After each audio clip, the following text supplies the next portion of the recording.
बँकेत चोरी झाली म्हणून चोराला पकडण्याच्या ऐवजी बँकेच बंद करून टाकायची अध्यक्ष महोदय।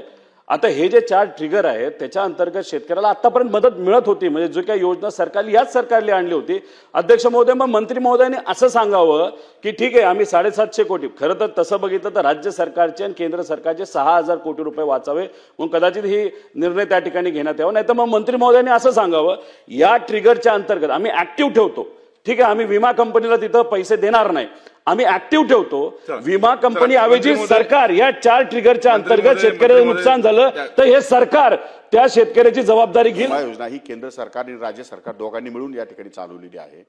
त्यामुळे पूर्वीचे हे राज्य सरकारने ॲडिशनल 3 ट्रिगर या ठिकाणी ठेवले होते, परंतु नवीन पीक विमा योजनेमध्ये अशा प्रकारचे 3 ट्रिगर कमी करून त्यामध्ये पंचनाम्याची सिस्टीम ठेवलेली आहे। शेवटी पीक कापणी प्रयोग आहे, पंचनामे आहे, परंतु पीक कापणी प्रयोगामध्ये उत्पन्न या ठिकाणी त्याचं सिद्ध होतं कमी झालं की जास्त झालं की काय झालंय, आणि त्या दृष्टिकोनातून जर कमी उत्पन्न झालं असेल किंवा नुकसान झालं असेल तर त्याला त्या शेतकऱ्याला विमा कंपनीकडे भरपाई निश्चितपणे मिळेल।